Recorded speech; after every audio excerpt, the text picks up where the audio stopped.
Hello, everyone. Welcome. Thank you so much for coming to join me today in today's live. Normally, I'm just talking to script supervisors, but today we have a very special event. Today, I'm talking about the rise of the creator and the new nature of film work. Now, I put film in brackets because I'm going to talk about things that actually apply across multiple sectors today. There are multiple industries that this new changing nature of work is affecting, but most of my audience are film workers. If you don't know me, I'm Daniela Saioni. I'm an internationally recognized script supervisor, comedy screenwriter, and story consultant based mostly in Toronto, Canada. And I coach script supervisors, directors, and screenwriters on their careers. And I have an online course business that currently has 1,000 students in 30 countries, and I'm very, very proud of that as well. I help people achieve their goals, even in these difficult times in our film industry. I'm talking about this today because we're at a crucial sort of moment in the trajectory of the film business. And I want to give everyone a lifeline. So if you stick around till the end, I'm going to be doing something a little crazy, even for me. I hope it will help you. I hope it will be a true lifeline for people it's basically the craziest offer I've ever created. Sorry, normally I talk off the cuff, but I have written my talking points down today. Oh, you can ask me questions at the end. Absolutely. Oh, actually, I should see if there's comments. Feel free to say hello in the chat. I will answer questions at the end. I'm very happy to do that always. So I think we could all agree, if you've been paying attention, the nature of work has been changing due to political policies that are sort of confronting and changing the nature of unions. In North America, our film work is done often through unions. There's economic and technology factors at play that threaten unions. And as film workers, we have been definitely one of the few sectors that still have active working unions and that therefore seem to be really have been affected very early on by these changes in society. So film has always been, like, if you've ever taken a script supervision program with me, I train my script supervisors and directors and actually screenwriters as well to think of it as a global economy. I always have for decades. I've been training people that way. I have been, my own career has spanned 10 countries for that reason. I've always known our industry is a global one. But now, a lot of the work has been moving even more and more away from North America, largely in the name of more profits for CEOs and corporations, which in the film industry terms means the studios and the networks, of course. So even with the lifeline, I've always tried to give my own students in getting prepared and ready to work in other countries where you can legally work, or finding ways to legally work in other countries. Even with all that, our own working conditions are continually being challenged. Longer shoot days for lower pay. That's a trend I unfortunately see happening, and North Americans being made to compete for fewer available jobs in their own country, even in major film cities. That and topped with the onset of AI, which threatens to redefine or outright even replace some of the roles that various departments play on set. Now, many of you probably watching this, including myself, are still working in the old model of filmmaking for at least part of the time. I'm very lucky. I'm at the top of my craft. I'm not someone who struggles too much in finding work. I'm also international. I have multiple passports, so it's not as much of a struggle for me, but even I feel it. Signature. So let's go through what the old model is for the people sort of coming up in the film industry.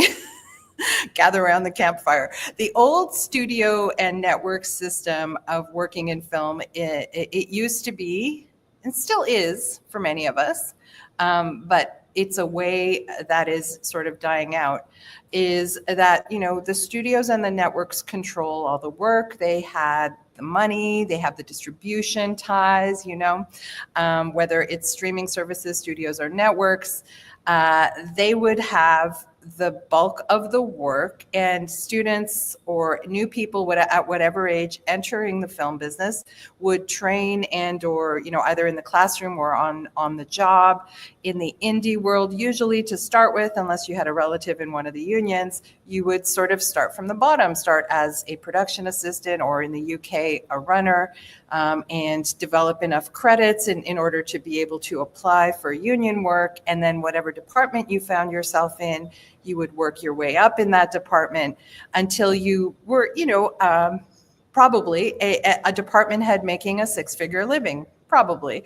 Most department heads can comfortably make a six-figure living in 6 or 7 months, a year. Of course, I've always trained my script supervisors to skip all the preliminary steps and just enter the industry as a department head, and fast track that process.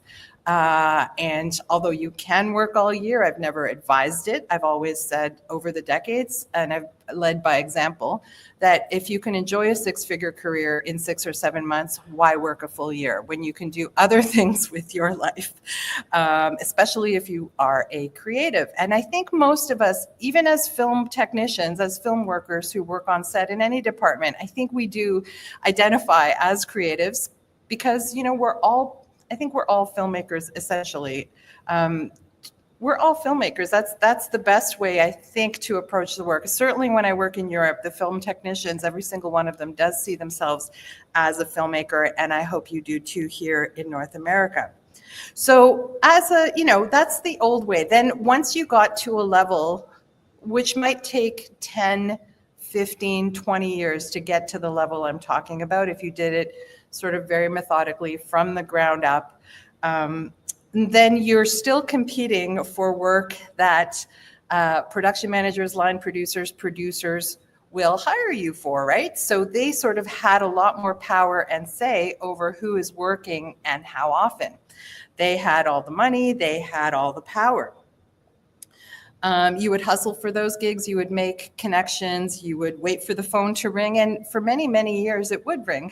We've been in a hard couple of years in the industry where that's all been shaken up, right, by various factors that we're all very familiar with as film workers. But yeah, now even the studios and networks are struggling, right? You're like, boohoo, okay, they're struggling. What about us? I know far too many film technicians with experience that are actually homeless or on the verge of homelessness. I mean, one is too many, really, when you think about the life that we all put into our work. But now, even as this old model crumbles, the studios and networks are suffering to the point where even they are restructuring everything in order to adapt. And I think we, as creatives, also need to adapt. What's happening now, a new model has been slowly rising, and I think it's actually here. You've heard people refer to it many times. It is called the creator economy. We are currently now in the creator economy.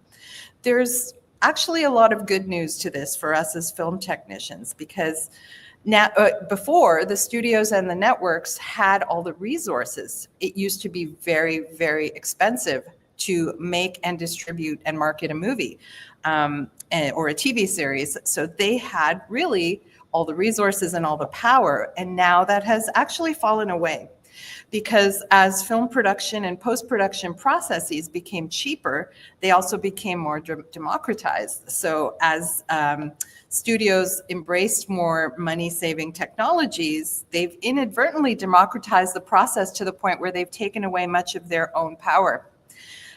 Even as AI threatens to replace or redefine our workflows, it also does put us more in control, or put more control in the hands of the filmmaker or the content creator for a lot less money. Not that I'm encouraging it, really. And by the way, kudos to Netflix the other day. Netflix posted an article, posted a decision they made where they outlined exactly how they would use AI in their workflow, but not in the final product. And I hope more studios follow suit. That was beautiful. Chef's kiss, Netflix. Film worker approved. But we are now in a world where the creator is king or queen, and that is where the power lies, in the idea. The idea is king or queen, and that the power is much more firmly in the hands of the creator. There was that history-making deal where director Ryan Coogler made with his film Sinners with Warner Brothers last year, which allowed him to regain full 100% ownership of his film after 25 years. This would have been unheard of in the past. When people, when you've got your audience and people want your work, they will negotiate. Whether you're a director, writer, or other creative who works above the line, or you're a film worker who works below the line, yes, I am talking to you. Let's pay attention, especially film workers, so that we can not only survive but thrive while adapting to this changing economy. The old model is crumbling, the new one is rising. The studios, by investing in these technologies and workflows, have made things cheaper for them, but also for all the rest of us. They've possibly started to write themselves out of existence, unfortunately. I say unfortunately because there is a romanticism to the old studio system, right? There is a sort of way you can kind of count on it. You know, I'm 34 years into my career. I'm at the top of my game. It's not that I'm like, okay, like out with the old and with the new. The old system clearly worked for me. But, you know, that's not to say that what's coming in now is a bad thing, because I think we can call it gatekeeping is officially dead. Gatekeeping was one of the really hard parts of the film business for a lot of people. A lot of people were cut out of the process, both on the above the line crew, on the above the line creative side, and in the below the line work. Now, the old ways of creating content is even dead. You can create your own work and find your own audience for a tiny fraction of the price. This is actually fantastic news for indie producers, directors, and writers. Now, I just want to slide the conversation a little bit over to YouTube, where you're finding me now. As a YouTuber, I'm seeing this happen fastest and in the most sort of exciting ways. And by the way, there was a study released a few months ago that said 10% of audience are getting most of their content from YouTube. That surpasses a number of the traditional sort of ways people consume content through network television. It's huge. And of course, why that's exciting for individuals is that we can access that. We can access that for no money. So we have a distribution platform right here on YouTube. So as a former stand-up comic myself, one of my favorite YouTubers is a creator named Josh Johnson. If you don't know Josh, he is a young person in America who reinvented the way to become a renowned comic.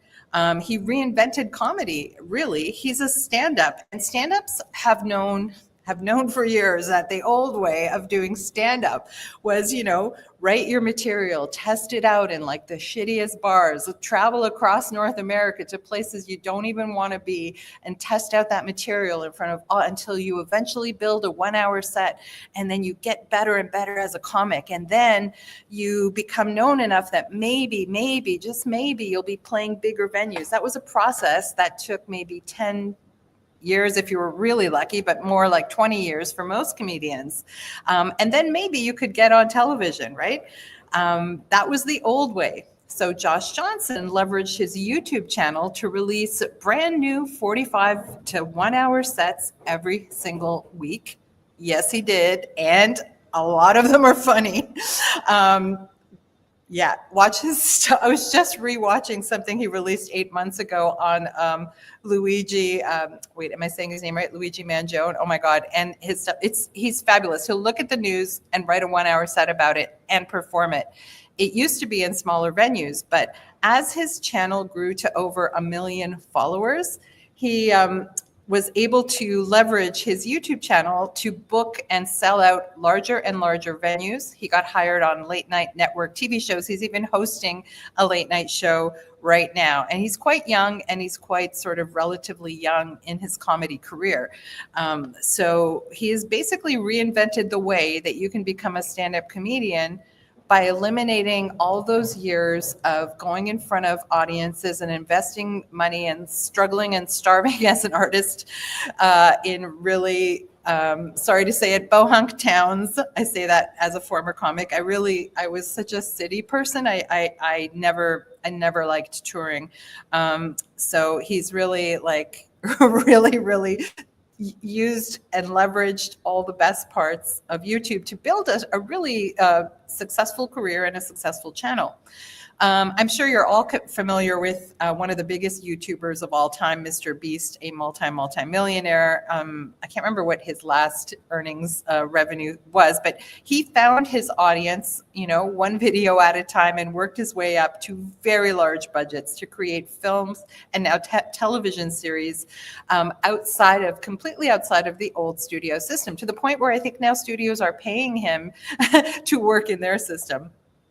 Yes. And I think of even smaller creators. Did you hear that? Sorry. By the way, I'm in my co-working space at East Room in Toronto. The co-working spaces are another example of this new world of work. I was just thinking about this the other day. When I was in my 20s, to sort of finance the gaps in film production when we had slow times and slow years, I used to work as a temp. And when you worked as a temp, they would pay you something like $25 an hour. This is in the 1990s, to go to different offices and, work for someone else to help them make more money. Now I pay to use a shared workspace, a co-working space. I'm a member of multiple ones. I'm sort of addicted to I'm a co-workaholic, as I like to say. I pay the money to use the office space to make six figures in my business. So the nature of work has really spun around for me. It's a complete mindset shift too. But I also think of smaller creators who are not so small. There's a Canadian creator named Melissa D'Agostino who was tired of waiting to get chosen by funding bodies as a director and as a writer. So she started Highball TV. She started her own independent streaming channel. She's Canadian. I believe it's a US channel. So there's all kinds of, and these are just examples of people I follow, but there's hundreds and hundreds where they came from, former editor or current editors, filmmakers, screenwriters, and other film people. Now, I am an average person, probably just like you, a film worker who has a channel, and my channel's super niche. I mainly talk to script supervisors and screenwriters. I talk about the craft and different things related to script supervisors and screenwriters. Now, I only have just over 18,000 subscribers, and I've personally been able to sustain a six-figure living mostly because of this channel. That same kind of, and I would say it's equal to my film work. I used to work 6 months a year in film to make the same amount of money, but those of you who work in film know the hours on film sets are 70 hours a week on average in North America. So it takes a fraction of that time for me to earn the same on YouTube. And you're like, yeah, but you have 18,000 subscribers, which isn't a lot really by YouTube standards, but it's still in the top 5%, I would say. The truth is, and if you've been following my journey, you know this, I have been doing this since I had less than 1,000 followers. I was forced to learn how to do this in 2020. I'm sure you will all remember the events of 2020, where the entire film industry was on lockdown for at least 3 months. Despite my income level, despite my experience level in film, I'm still living check to check. I still am now, actually. I still was then. I live check to check as a six-figure earner. This is the reality of living in a major North American city. And 3 months of lockdown would have put me on the street at the time. So I had to figure it out very quickly. I had less than 1,000 followers. I was mostly on Facebook, actually. YouTube I evolved into a YouTuber. So I was still, it hasn't really impacted my income. So it's not really about the amount of subscribers you have, but it is about knowing how to use the medium. So the medium being any social media. So you can leverage all different kinds of social media like Facebook, Instagram, and YouTube are the top three ones that are free. Like it doesn't cost us anything to use them to create content, and can bring us that we can monetize. There are obviously, you can monetize, a lot of people monetize TikTok, LinkedIn, and I'm sure there will be new platforms to come. It's a matter of understanding how each platform works to reach its audience and then reaching that audience.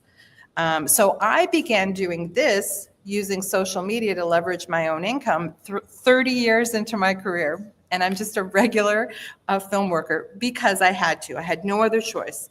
To be honest, I actually was turning 50 and I didn't even want to go back to set full time at the time. I really didn't, because I'm not I'm not talking out of my butt. I did a video that's on my channel in my script supervisor playlist. You can find it. It's called In Praise of the 8 to 10 Hour Workday. Because I work in Europe as well as in Canada, in Europe, our work days are not nearly, someone wrote you're far from average. I think I'm just a regular person. Because I work in Europe, I know that they insist on 8 to 10 hour work days in most European nations, and they make beautiful films. They still get the job done. In North America, we are like 12 to 16 hours a day. And at age 50, I was losing my health, losing my will to, I want to keep loving my job. We're in film because we love making films. I hope you guys feel the same. It's not the only reason to be a film worker, but it is certainly the thing that will keep you going in the 12th hour. When, you're on an indie film, let's say, and the rates aren't as high. So it's not even, you can't even say, well, I'm doing it for the money. Please don't ever do things for the money. Not even what I'm talking about today, leveraging your social media.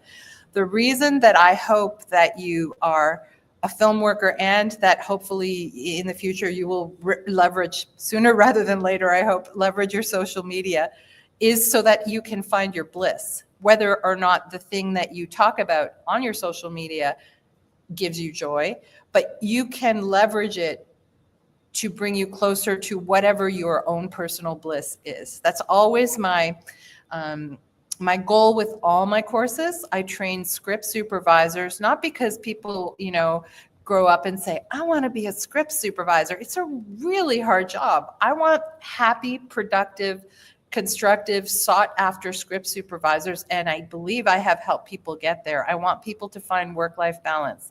I want people to love every moment that they're on set. If you can find, it's not even a side hustle anymore. Like people, we talk about side hustles in film, having other ways in other industries of keeping us alive when the film industry dies, which it does from time to time, right? Even for people like me. It's not even a side hustle anymore. I now consider film my side hustle. It's crazy, but now I go back to set and work when I want to, because the project just is so irresistible that it draws me back in. And let me tell you the difference when you're negotiating for a movie, because everything is a negotiation when you're a department head. Not as much, I know, if you're an assistant or below, you don't have as much power to go, but when you're a department head, and when you're a department head, which people undervalue, which is script supervisors often, all too often, unfortunately, it is hard to feel like you can go in there and really ask for what you want and what you need. But let me tell you, when you have figured out a way to monetize stuff out of thin air, because that's what it feels like when you're monetizing your social media, when you can earn a living and be your own boss, regardless of the film business, it is an incredible feeling to be in that negotiation. And I've been, ironically, it's been 3 of the hardest, well, actually, if you go back to lockdown, it's been 5 of the hardest years in the film business. I have done my best projects in the last 3 years. Now, I actually announced my retirement 3 years ago. I really did, because I was like, okay, now I don't need to go back to set. And then I started to miss set. And then I was like, but I'm in my 50s. My body's not able to do it after 30 years. And then I got these shows that have like I never dreamed of before. I think in part because I have a YouTube channel about script supervision. I'm just one of the first people that's top of mind when people are hiring. So I still say no to, 80% of the projects that get thrown at me, but like there's that 20%. So I'm still doing 1 or 2 movies a year, but I'm bargaining at a so confidently, and so because it actually, truth be told, costs me money whenever I step onto a film set. It costs me money to be there because I have to spend much more time to make the same amount of money that I would make if I was spending less time making YouTube videos. And that's actually kind of a cool thing. And I hope you all get to experience this because it's been such a really a crazy time in the film business. So I know that you're probably in the film industry or you got into it maybe decades ago like me because you love making movies, because you love making television. But all these changes, like and I always go, oh shit, I wish I would have like discovered sort of this trajectory I've been on in the past 5 years. I wish I would have discovered it, when I was in my 20s. When I was in my 20s, we didn't have the internet. We didn't have the internet, so I couldn't have discovered it if I wanted.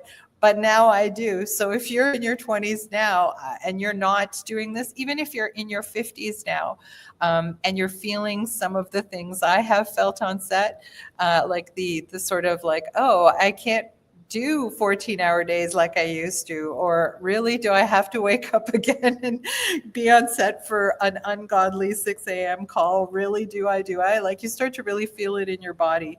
Now, anyone with a smartphone and internet access can figure out how to monetize online. And you actually don't have to figure this out alone. Like I sort of did. I started to do my research, and I actually spent a lot of money on very big courses on how to create courses, right? Because that's my way of monetizing online is through creating online course creation, which I highly recommend and I will absolutely teach you how to do, but it's not the only way. It's not even close to the only way that you can monetize your social media channels. So not everybody is a born teacher. I certainly have been teaching a very long time. It was one of the many ways that I would use my sort of 6 months off, because I did 6 months on film set, 6 months off since I was in my 30s. I made that choice very deliberately for my health and for my sanity, really.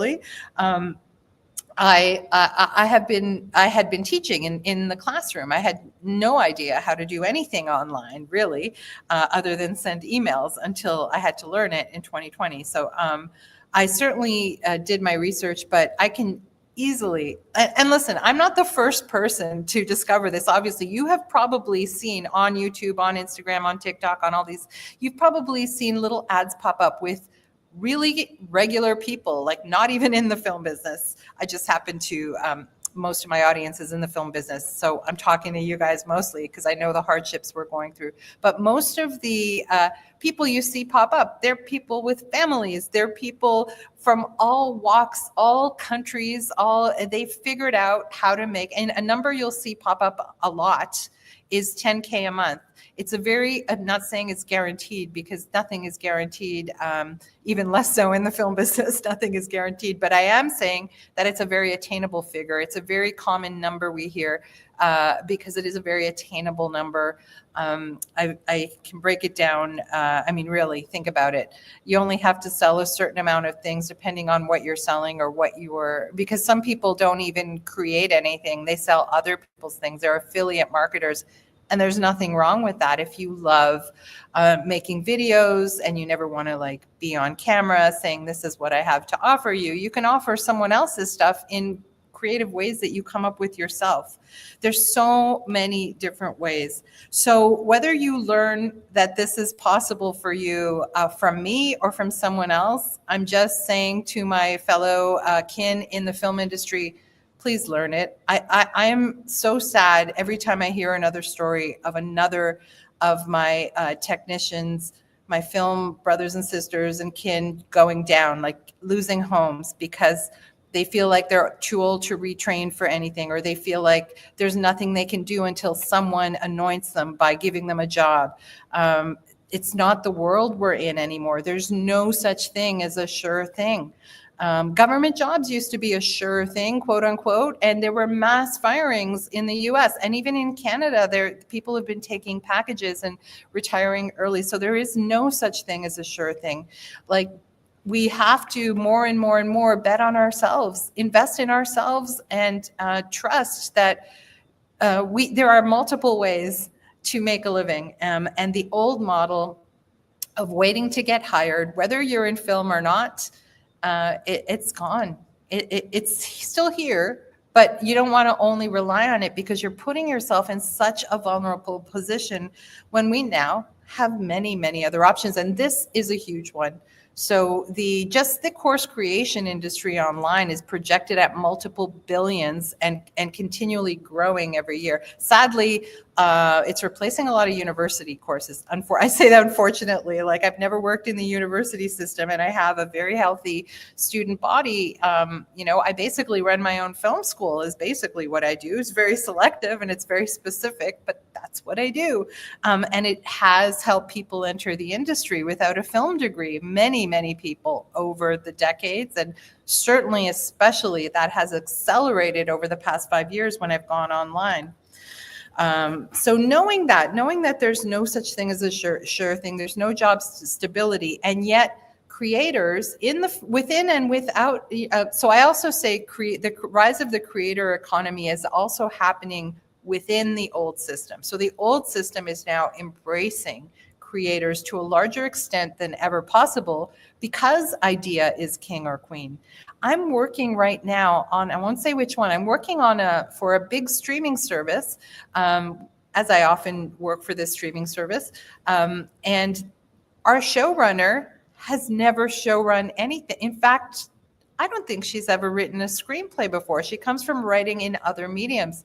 She's phenomenal. This project is phenomenal. Otherwise, you wouldn't see me stepping out onto a film set. Like I said, I only step back onto a film set when the work is exceptional and my rates are exceptional. And I'm on one of those projects right now with a brand new creator. So the creator economy also applies to the ways that the old system is changing. New people are being given breaks, and that's exciting. It's exciting to me as someone who trains writers, for example. I've had a number of my writing students get the opportunity to sell their own scripts, sometimes the first script they've ever written. I've seen that incrementally grow over the years, meaning more and more new creators are being given breaks. That's amazing. That's wonderful for a writing teacher. I can't tell you that. But I'm thinking also about my film workers. We have developed tangible skills. We have been helping other people make films, much the way that when I was a temp working on Bay Street here in Toronto, helping other people make money for their financial corporations, making $25 an hour back then, and now turning it around and going, wait a minute, I'm just going to invest in myself and make my own content. And sometimes I'm even lucky enough to be able to hire other people along the way. It's not only in the film business, but it's also in the film business. We have hard-won industry knowledge on filmmaking that we have gained over the decades, many of us, in helping other people make wonderful content. So we can greenlight ourselves. You can greenlight yourself. How about that for a film worker tagline? We can greenlight ourselves. Many of the film workers actually do write and direct and shoot on the side, kind of thing. And often we get, when times are good, our time gets usurped by doing that for other people, to the point where we stop doing that for ourselves. And when times are lean, as many of us, I hope I'm not the only film worker of over 3 decades who lives check to check. I think many of us unfortunately live that way. Unfortunately, I've learned so much now that is not as bad as it used to be, but it still happens, because that's a lifetime of doing that.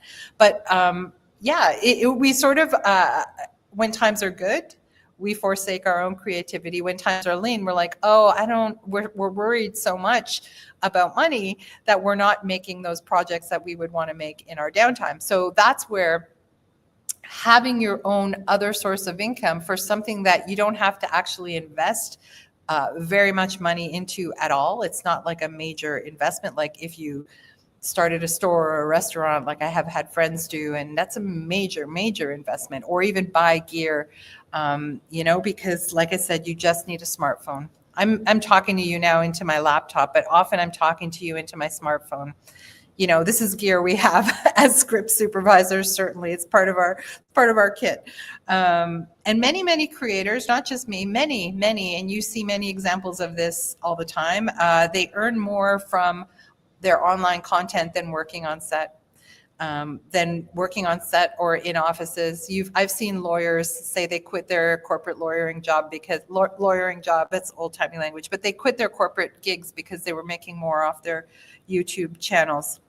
Some people, that's sort of my vibe right now. I consider myself part-time YouTuber, part-time working on set, because I still do like these incredible shows a couple of times a year at most, but I still do them. So it's sort of half and half. I make the same, now I've gotten to the point where I make the same money whether I'm on set, it's just that I work a lot more hours. So it's always like I'm literally, every time I step onto a film set, I'm actually making less money because I'm working more hours to make the same money. The film worker of the future isn't just a crew member. I don't think we can be anymore and survive.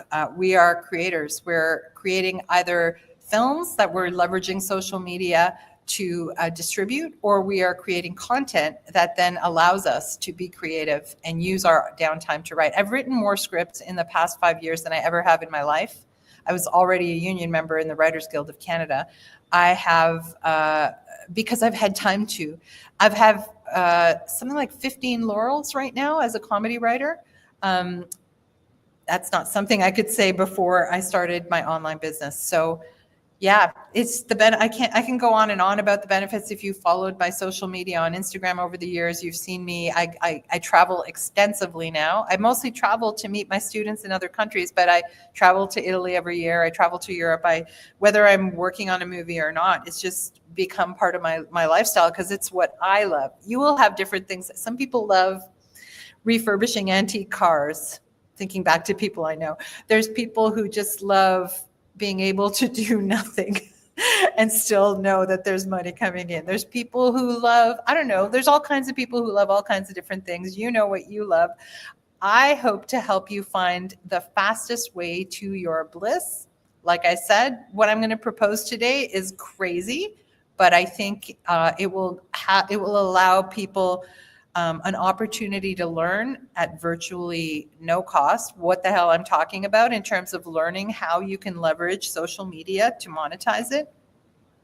Whether you're, an online course creator like me, or you want to be an affiliate marketer, or you want to have brand partnerships, or make movies, or self-distribute your comedy, anything like that, this will apply to you. The old way of being in the film business, and actually in most industries, was about waiting for the phone to ring or hustling for work and then still waiting for the phone to ring. The new way is about choosing yourself and greenlighting yourself. So if you're ready to take the next step on how to learn exactly how to monetize your creativity through social media, and as film workers, we have loads of creativity and actual skill sets that translate, like editing, shooting, writing, acting, or maybe you have none of those things, and that's okay too, because real people are picking up their phones and doing exactly what I teach you guys to do. I would love to invite you into a class that I only teach once a year because it involves a lot of my time, called MBA Social Media Monetization Masterclass.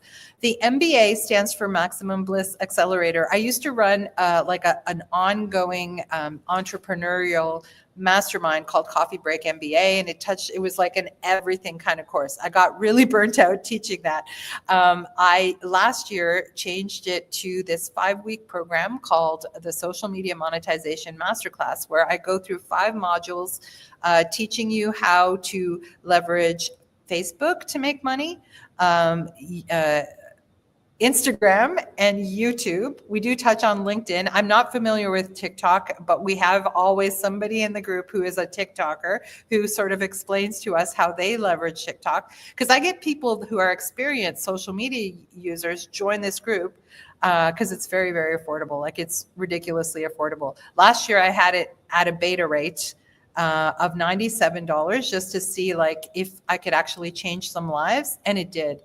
So I had one student who is a film worker, who is a story consultant in Chicago, who was able to create an app called Chicago Film Events and live off that app. Not totally off that app, but because of her social media presence, she got hired in various contexts like social media management, creating content for different film companies and film festivals. And she wrote to me a few months after that class and said, I'm actually able to cover all my bills now with my social media. She couldn't even believe it herself. And she worked her butt off. Like, she really did. You don't have to work as hard as Jenny did, but I saw her do it. I had another high performance coach who is leveraging her knowledge of biohacking into clients. She's still not at the full-time, consulting, coaching sort of level. She's still going back and forth in the film industry, but she's certainly nicely leveraging her downtime in being able to serve her high performance clients more. She's got corporate clients. It's a very, very interesting example. We had a really tiny class. This year, I have raised the price to $197 US, which would be like a much more normal low price for what this is. However, I have something crazy to offer you today. But first, I'm going to tell you about the course. So it's 5 weeks of dripped content, pre-recorded dripped content, which means I release a new module every single week. It's starting September 30th. It's every Tuesday afternoon. We're going to meet every Sunday. I'll drip the content out. Before the first Tuesday, I'll drip the first module out on Facebook. Meaning the first module is about Facebook and how I made my earliest money on Facebook and what things work and don't work on Facebook now that I used then, because I still use Facebook. And then I drip out Instagram and YouTube, and then we talk about studying your analytics and like in each of the weeks on the specific platforms, I talk about how what things are working best right now, and that some of that will change with this year's class. So I have the pre-recorded class, but I also have the weekly coaching. So we have a 90-minute Zoom every single week where you can ask me questions, and or you can, like sort of my most successful students I find, put everything into action and then report back and go, okay, this is what I'm doing. What do you think? These are my results. What do you think? I teach you guys to analyze your data and see what's working and lean into what's working for you, because everyone's going to be different. I think the private coaching, small group coaching time is so important. And that's usually the very expensive part of the equation, right? That's usually why courses like this would cost hundreds and hundreds of dollars normally. I'm not like a guru. I make my money through my own business. I don't make my money teaching social media, but I still think it's such a critical skill for the people in the programs where I do make my money, like the script supervision and writing and story editing programs, that I think that it will benefit every single person in those programs, but also it will benefit like a dolly grip in Atlanta. It will benefit like a PA just starting in the industry to develop these skills. So I'm doing something super insane. Okay, let me just pull up a banner with the link because I just created the link today. Here we go. So at this link is the course page for this class, which goes from September 30th to October 27th. It's normally going to be $197 US this year. This is the second year I'm doing it. I have proven people in a very small test group last year. I had 2 solid success stories and more that have been developing since then. It was a very small group. Like, I think we had less than 10 people. So that's pretty freaking good. I'm very proud of them. So now I have a proven program that even at $197 US would be incredible. But right now I have a secret bump sale going. And the bump sale, if you've never heard of a bump sale, this is such a cool thing. I've only done it once before, and I'm doing it again. Basically, the first person who buys it on the bump sale link pays $1. The next person who buys it on that link pays $2. The next person pays $3, okay? This means you can get this sort of what I think is essential life training to survive the film industry and other industries for pennies, like pennies. You're getting small group coaching with me plus all the tools from my own experience. Oh, and there's a bonus. By the way, there's a bonus. There was a month where I made 30 grand in a month, and I took very specific steps to get there. And I outline it detailed in this little mini course. It's a 1-hour mini course called Organic YouTube Sales Engine, because most of my results come from organic means, which means I don't run ads. I do run ads. You guys have seen my ads. But most of my results don't come from those ads. Those ads raise awareness about who I am and what I do. But really, most people stumble upon one of my videos and then on YouTube mostly, sometimes on Instagram, sometimes on LinkedIn, sometimes on Facebook, mostly on YouTube, and they buy one of my courses. That's how I make over 80% of my money. So I'll show you exactly how I do that with every single medium. And this, plus you get this little mini course. The mini course alone is, it's so, I don't know many creators or many people who will go, hey, oh my God, I made 30,000 in a month. I'll show you exactly how I did it step by step, because I did it intentionally. And if you've been paying attention, about a year ago, I had 1,300 followers on this YouTube channel, and I posted publicly on my Facebook. You can go through my Facebook, history and find that post where I went, you know what? I teach social media. I know that I don't depend on subscriber count to make my money, but I'm still going to be very intentional about my subscriber count and get as many subscribers as I can using the strategies that I teach people to reach their audiences, because I don't want to be talking out of my butt. I want to show people that a regular person can do this, mostly through organic means. You just got to know the playground that you're playing in. You can find that post. It was from late August of last year. Here we are 1 year later. I hope to be at 20,000 followers by the time I start teaching this year's social media masterclass. So I don't know where it's at, like depending on when you find me. I'm going to keep the bump sale on until September 12th. The class starts on September 30th. After September 12th, you can only purchase it at the regular price of $197. Right now, those who purchase sooner will get it cheaper. So the first person will get it for $1. The second, the 10th person will get it for $10. The 50th person will get it for $50. Yes. All right. I should see. Do people have any questions? Tanya's like, who's a film worker, who is a longtime film worker, said my go-to motivation was, at least I'm not working in a cubicle.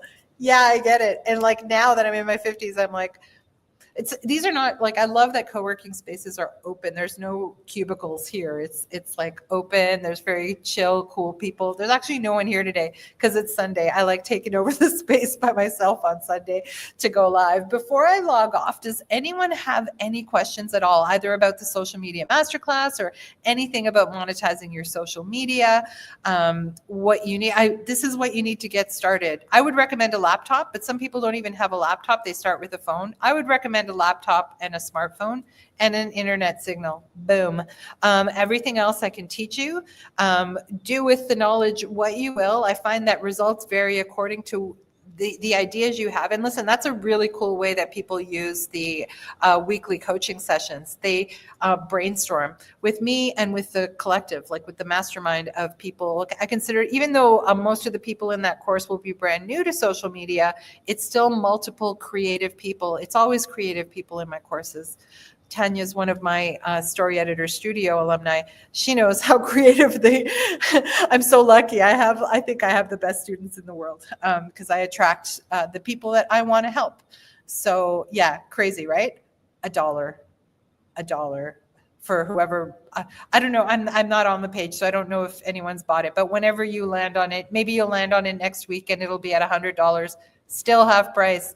Everything's in US dollars because everything on my website's in US dollars. The bulk of my customers used to come from the US. Now most of my customers come from Europe. Oddly enough, it's interesting times we're living in.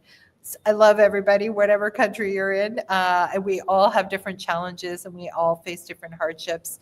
And I hope that we can help each other by sharing knowledge and support. And yeah, if you're a film worker, I deeply understand your love of what we do and how you might not be ready to leave it and you feel like you're being forced to leave it. If you could sustain yourself until like a really great project came around and be really choosy about the projects you pick, wouldn't it be worth it to at least try?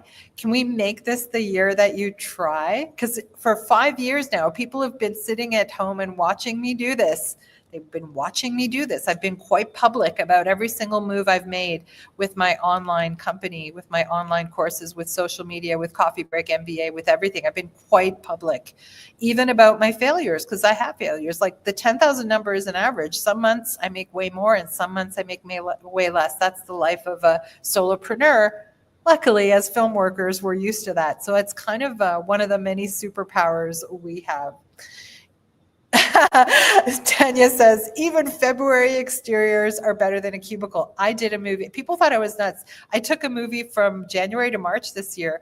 I had so much fun on that movie. It was a comedy. As you guys know, I love comedy.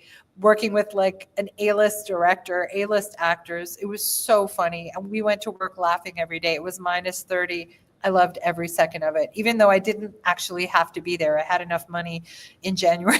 Usually course creators, we make the bulk of our money from December to February. But I was like, you know what? I am here by choice. And it was one of the best feelings. And people are like, why are you smiling? It's minus 30. I'm like, yep. By the way, that's Celsius for the Americans. It's not as crazy as minus 30 Fahrenheit, I don't think. Or maybe at that point it's equal. I don't know Fahrenheit. If there's no questions, I'll log off, but I wanted to put it out there. I'm going to leave the offer up until September 12th. I'll leave this talk on longer because people might find it in a year for next year's class, or people also reach out to me for private coaching. That's a thing I do too.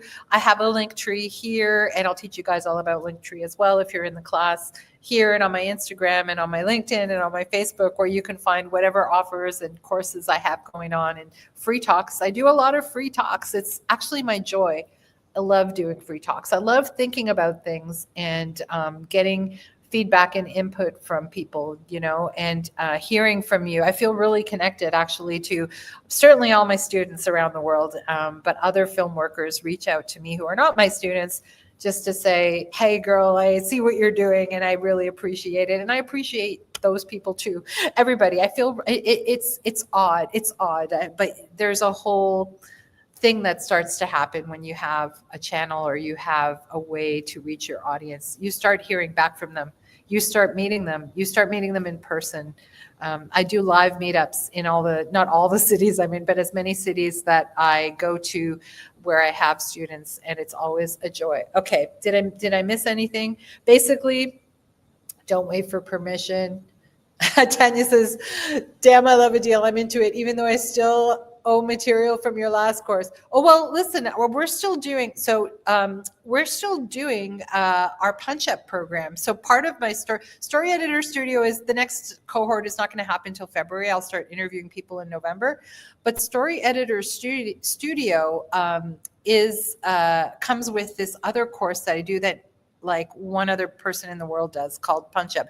And they started, I think, doing it after me, Punch It Up. I haven't offered Punch It Up in years, and I still owe my story editor cohorts from the last couple of years this course. So Tanya, don't feel bad. It's ongoing. It's an ever-evolving thing. I'm going to keep adding to stuff.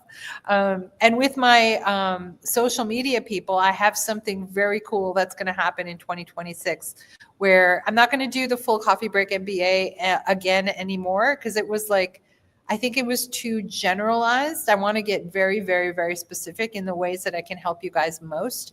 And I'm going to have a whole new online course creation program in 2026. That is my zone of genius.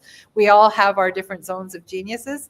It's not only my zone of genius, it is the way that you can probably make the most money in the shortest amount of time online. You've seen multiple, I'm not talking out of my butt. It's not something I invented. You've seen hundreds of people say this in various online ads for various programs, because it's a true story. There is not a lot of overhead. It's something I can easily teach. I've cracked that code for sure, and starting to crack the. Even though I'm starting to crack the social media code, I have been monetizing my channels since 2020. So, to the tune, in my case, of an average of 10K a month. When you start on this journey, you're going to give yourself a goal. You're going to say, what do I need to replace all my income? Those in film know my income is more like 20K a month in film, but look at the hours involved. It's crazy, right? It's not sustainable or tenable. So, it's a lot. So you know what we can make in film, what we haven't been making recently, how we feel that, because we often do work from check to check. You're still going to work from check to check when you have a social media monetization process, but hopefully it won't be nearly as painful, believe me. Tanya says, I'll finish it, I swear. Am I missing Punch It Up right now? No, we're going to start. I'm working. So here's the thing. I'm working on one of the best projects I've ever worked on in my life on set, and they keep extending our out date. Our wrap date is September 25th. So you guys will be working with me before Christmas. I haven't announced dates yet for that, but I'm not stepping onto a film set probably until sometime in 2026, so that I can give 100% attention to my students. Starting with the social media masterclass, because I think it's going to have the most impact to change lives, especially for where we're at in the film business right now. But certainly with my story editors, with Punch It Up, and my comedy writers, and I'm always, even when I'm working on set, working with my script supervisors. This talk has replaced our script supervisor power hour. I do a weekly version in class, and I do a public YouTube version. I try to do it once a month. I hope it has inspired you. And like I said, whether you train with me or not, whoever you decide to learn this from, whether you take a lot of time to learn it yourself by following different people on different channels, or whether you want it in a very simple sort of easy to follow course like I will provide you, whether you go with someone you feel more aligned with, I don't care. Just please, my hope for all my fellow film technicians is that you figure this out. You figure out the social media puzzle as a way to augment your income. I don't want to hear another story of one of my peers going hungry after like a lifetime in this field. And I'm serious about that. And I don't want to hear another story of, you guys, if you watch the video I did called In Praise of the 8 to 10 hour shoot day, the sad part of that, the thing that made me say in my 30s, oh my God, my friends are dropping like flies. People are dying all around me in the film business. What is going on? I actually went through every single obituary in our union local since the local was founded in 1958, and 51% of those people don't live to see their 60th birthday. So and that's in our local. Someone did a study like that in Vancouver, and in her local, it was about the same numbers. The average age of death was 1 year more in Vancouver. I think it was 58 and a half in our local and 59 and a half in Vancouver. Must be the sea, the ocean air. But, those are not happy numbers. I saw something on Crew Stories on Instagram where the average age of death for first ADs is 57 in the US. A study was done a few years ago, and people are like, how can people work under those conditions? I'm telling you, we love filmmaking that much, and that's okay. That makes life. We love making movies. Like Tanya said, I'm happy working minus 30 for a director and movie and actors I love. Yeah. But I'm not going to kill myself over it. I'm going to find ways of surviving and thriving while having some me time. All right. On that note, thank you very much for tuning in to today's live. I hope this helps some of you. The sale will be on till end of day, September 10th, and then it'll be at a normal price of $197 US, which will still be well worth it. Oh, thank you, Tanya. Oh, that's so nice. Tanya just shared the video. Yeah, totally feel free to share the video. Literally, up to 100 people are going to get the course for a fraction of the price who go in on the bub sale. And I'm happy to serve you, my fellow film people. I'm always happy to help try and make all of our lives collectively better. Have a wonderful Labor Day weekend, everybody.